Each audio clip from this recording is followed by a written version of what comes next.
Boa tarde a todos, boa tarde à mesa.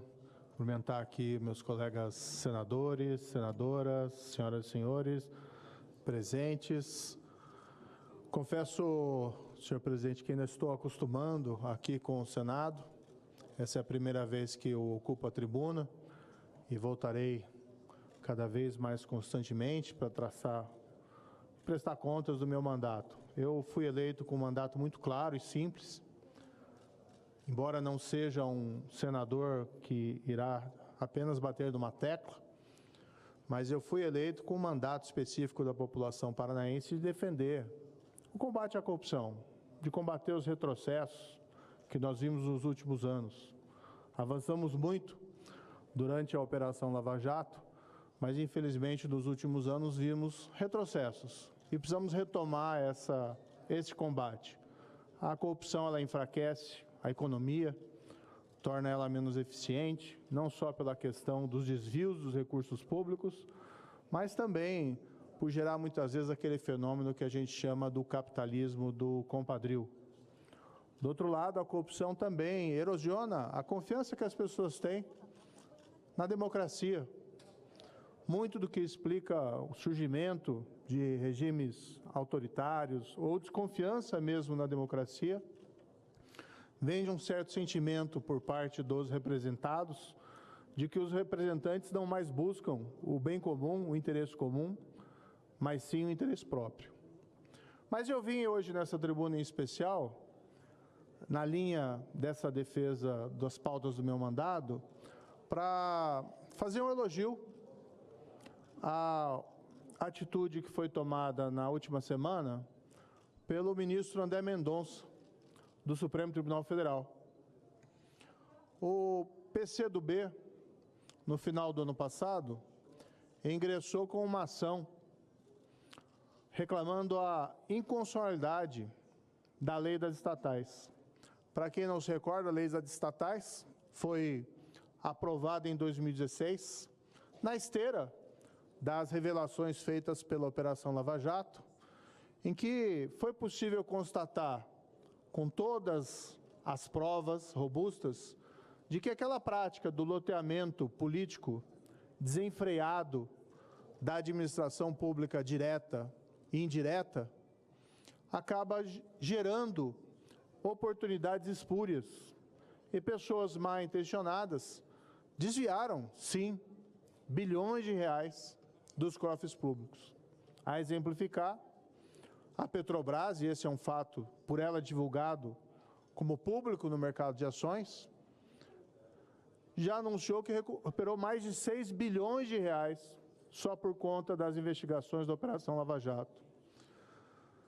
Mas mesmo assim, mesmo diante de todos os males revelados por essa ocupação dos cargos públicos por critérios políticos partidários, mesmo com a aprovação da lei das estatais em 2016, um ato absolutamente meritório do Congresso Nacional, inclusive dessa Casa do Senado, foi proposta essa ação de inconstitucionalidade.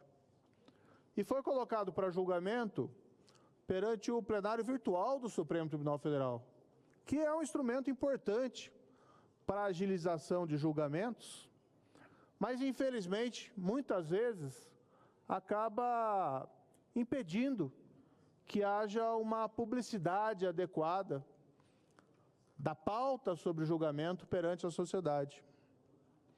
E houve um voto, inclusive, do ministro relator, favorável ao reconhecimento de uma parcial inconstitucionalidade da lei das estatais, afirmando que haveriam restrições ali arbitrárias, em relação ao que eu respeitosamente discordo. O legislador tem, sim, a liberdade de conformação, de editar regras buscando integridade na administração pública, ou faz isso na lei de licitações, faz isso nas regras sobre concursos públicos, na lei, no Estatuto dos Servidores Públicos, e fez isso na lei das estatais. Mas quando parecia que aquele julgamento seria feito no plenário virtual, sem que a sociedade tivesse a atenção chamada para aquele feito, o ministro André Mendonça, tomou uma atitude importante e pediu vista. Não sei qual vai ser o voto do ministro André Mendonça, mas esse pedido de vista propicia que haja mais reflexão sobre uma matéria tão importante. Permite que a sociedade amadureça. E talvez tenha sido aquele momento de clareza que nós precisávamos para perceber o quanto nós podemos perder se as restrições que foram colocadas na lei das estatais, tanto para impedir oportunidades espúrias, relações espúrias, loteamento puramente político-partidário, e mesmo a colocação de pessoas sem a qualificação técnica necessária nas estatais, para impedir que aquilo seja levantado. E nessa esteira, eu pediria aqui, chamaria a atenção dos colegas, para que nós sigamos esse exemplo, porque foi aprovado na Câmara dos Deputados um projeto de lei tratando de uma revogação parcial da lei das estatais, e embora a Câmara tenha todos os seus méritos e o direito de fazer isso, ousaria aqui fazer uma crítica de que foi um momento apressado, de que foi muito rápido, e não houve a possibilidade de um amadurecimento desse debate. Hoje esse projeto de lei está aqui, no Senado Federal, e aqui, senhor presidente Rodrigo Pacheco, eu rogaria respeitosamente que nós, se formos deliberar por alguma alteração da lei das estatais, que esse projeto de lei aprovado na Câmara não tenha um trâmite assodado, como foi, que nós possamos fazer como fez o ministro André Mendonça e dar um passo atrás. Espere um minuto, vamos analisar, vamos amadurecer com a sociedade, vamos fazer audiências públicas. E eu pediria, solicitaria, sugeriria respeitosamente, humildemente, presidente, que esse projeto passasse nas comissões temáticas, tanto na CAI, como igualmente na Comissão de Constituição e Justiça, para que, se nós formos, de fato, tomar esse passo, em relação ao qual eu particularmente discordo, de levantar as restrições que foram colocadas pelo legislador em 2016, que o façamos com amplo debate na sociedade e amplo debate entre nós, para que nós não criemos as oportunidades e as condições para que nós possamos adiante descobrir que fomos responsáveis por recolocar aqueles escândalos de corrupção na administração pública indireta e nas nossas estatais. Uma parte, né? Então, claro. Fui eu que pedi. Ah, perdão. Sua voz é um pouco diferente no microfone. Ah, é?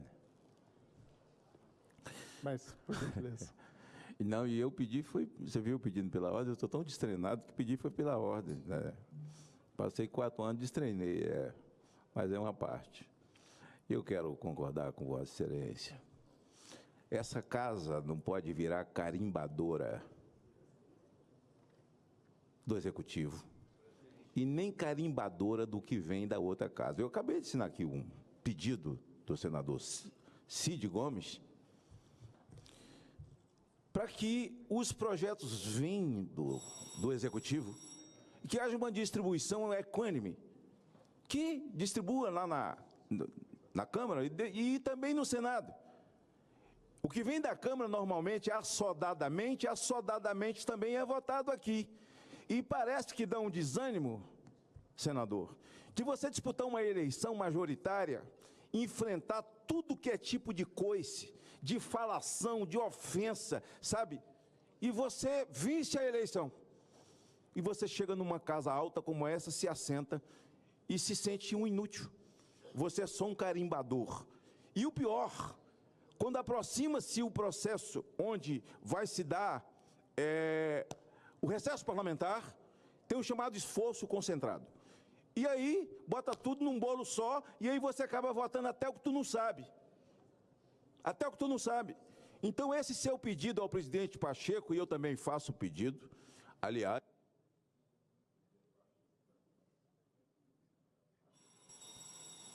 eu estou um quebrador de regra aqui, encerrando o discurso dos outros, né? Vossa Excelência realmente...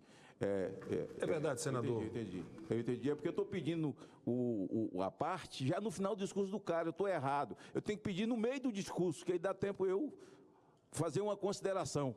Mas Vossa Excelência é benevolente, eu já vou encerrar, Moro, para que você faça seu discurso, para que o discurso não seja meu e você seja uma parte antes.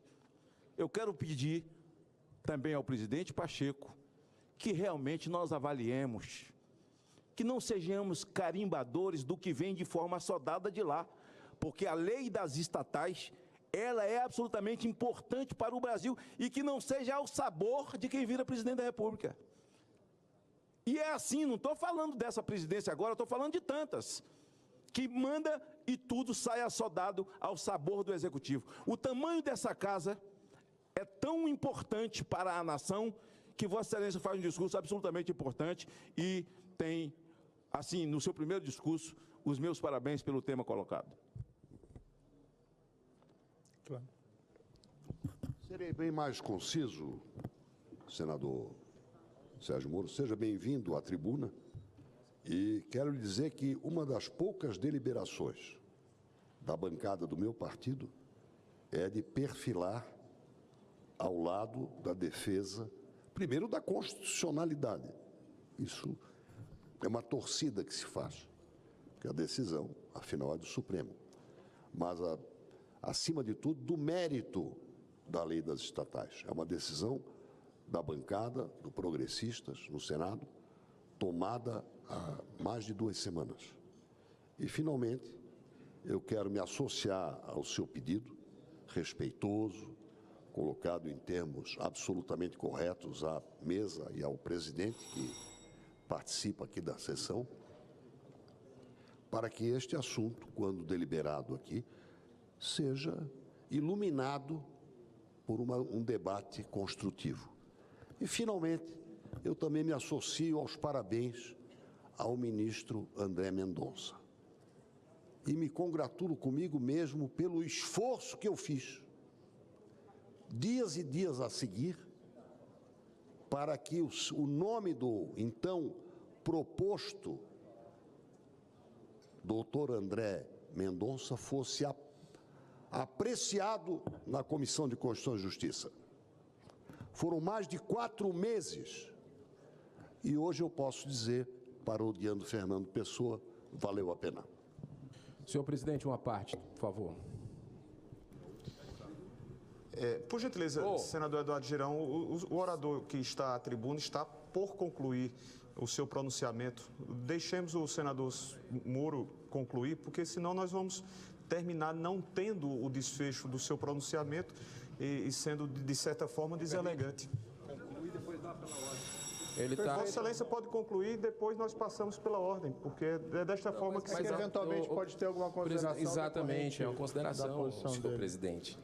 Só peço que de forma concisa, senador Eduardo Girão, até em razão também de respeitarmos os demais outros integrantes que estão listados aqui. Obrigado, senador Girão. Sérgio Moro, primeiro lhe cumprimentar pelo seu primeiro discurso aqui nessa tribuna. Seja muito bem-vindo. Eu fui inspirado a entrar na política pelo seu trabalho corajoso na Operação Lava Jato, de muitos servidores públicos exemplares do Brasil.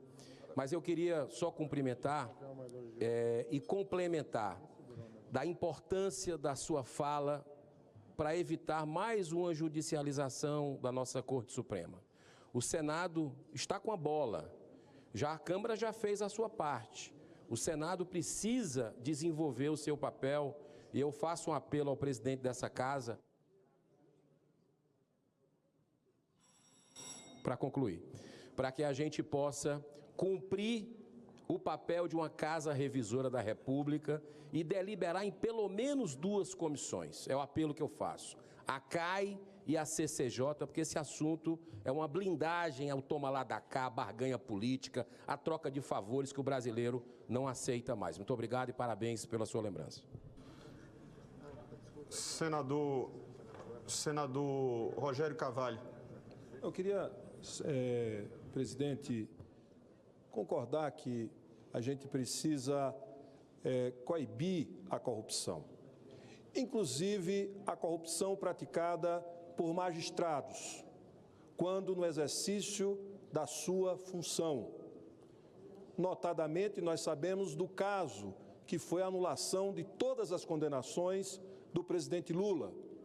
E me parece que houve um caso de corrupção ao julgar o presidente Lula e, portanto, isso também precisa ser avaliado, precisa ser escaneado, porque esse tipo de prática do judiciário nunca mais esse país pode viver, porque isso levou a essa aventura autoritária, essa tentativa de golpe que nós vimos no dia 8 de janeiro, decorrente da intervenção criminosa, da atuação criminosa de um juiz na perseguição a líderes políticos e à política. Quero concluir dizendo outra coisa. Quem vai ao Banco Central não precisa de quarentena. Ele ainda está empregado e participa da sabatina e só se desincompatibiliza ou se demite da função para entrar no Banco Central quando é aprovado pela Comissão de Assuntos Econômicos. Portanto, nós não podemos criminalizar a política, porque a criminalização da política, a consequência é o autoritarismo e regimes totalitários, que foi o que pretenderam fazer no Brasil no dia 8 de janeiro deste ano. Um golpe que estava sendo urdido e que tem o seu nascedouro na prática incomum e deletéria do judiciário ou de membros do judiciário contra a democracia e contra o Estado democrático de direito. Não, eu repudio as suas palavras, desculpe, senador. Peço à mesa, inclusive, que o senador aqui está quase me acusando de corrupção. Quem gerou esses problemas todos foi a corrupção do seu partido, senador, desculpe. E nós combatemos essa corrupção. Peço que seja tratado com urbanidade aqui nessa tribuna e não de maneira inapropriada, ferindo, inclusive, o regimento. As palavras aqui do nosso senador. Eu peço respeito quando estou na tribuna e peço que não seja acusado aqui. Eu pedi pela ordem, foi isso que eu pedi. Então, eu também não posso ficar aqui achando que Vossa Excelência pode falar de corrupção. O senhor destruiu milhares de empregos, Vossa Excelência julgou, todos os processos que Vossa Excelência julgou foram anulados e isso gerou a cassação dos direitos políticos de um presidente. O senhor virou ministro do presidente que ganhou a eleição. Isso não é corrupção. Se o senhor quiser me acusar, não foi comitê de ética ou coisa parecida, pelo amor de Deus. Eu acho que está inapropriado. O senhor está violando. Essa mesa aqui está violando o regimento. Senador Rogério, senador Sérgio Moro, por gentileza, só para que nós retomemos aqui a normalidade, e esse é o nosso propósito. Vossa Excelência estava discorrendo no seu pronunciamento de 10 minutos e ainda restavam 2 minutos e 32 segundos quando Vossa Excelência anuiu com o pedido de à parte do senador Magno Malta. E aí nós estamos, pela presidência, garantindo-lhe os 2 minutos e 32 segundos para que possa levar ao desfecho o seu pronunciamento. Por gentileza. Então, faço aqui o registro que tomei o cuidado na minha fala de não pessoalizar a questão da corrupção, já que não quero aqui entrar em bate-bocas desnecessário, mas tenho que repudiar a fala do colega, que foi ofensivo em relação à minha pessoa e ao trabalho que foi feito. Quem gerou as oportunidades autoritárias, infelizmente, foi a corrupção dos governos anteriores, que acabaram gerando essas tentações e essa descrença na democracia. Mas aí que nós temos, inclusive, o exemplo que veio o Congresso Nacional em 2016. A Câmara dos Deputados e o Senado Federal deram uma resposta importante àqueles escândalos de corrupção, que foi a lei das estatais. Criar os mecanismos preventivos para evitar que nomeações puramente político-partidárias pudessem gerar relações espúrias e colocação de pessoas desqualificadas no quadro das estatais. Lembro aqui um tesoureiro do PT, que foi nomeado conselheiro da Itaipu, que talvez seja até uma boa pessoa, pessoalmente, embora fosse acusado de crimes, mas não tinha ali qualificação para preencher esse quadro. Então, o que eu faço aqui nesse momento é elogiar essa ação do Congresso, que aprovou a lei das estatais, elogiei o voto do ministro André Mendonça, e aqui tomo a liberdade, presidente Pacheco, de elogiá-lo também, porque quando foi aprovado esse projeto na Câmara, a toque de caixa, e enviado ao Senado, Vossa Excelência teve a serenidade e a tranquilidade de colocar isso no seu leito próprio e não colocar isso para ser votado assodadamente, desprotegendo a sociedade. E não se trata de criminalização da política. O que existe, infelizmente, dentro da política são poucos indivíduos, mas que muitas vezes a desonram praticando crimes. E quando se estabelecem algumas regras de prevenção, não se joga uma pecha de desconfiança sobre os políticos. A própria Constituição Federal, no artigo 54, tem previsão de restrições ao que os parlamentares podem e não podem fazer. Por exemplo, não pode contratar com a administração pública direta ou indireta, salvo se for aqueles contratos padrões. E ninguém jamais vai afirmar que esse artigo criminaliza a política.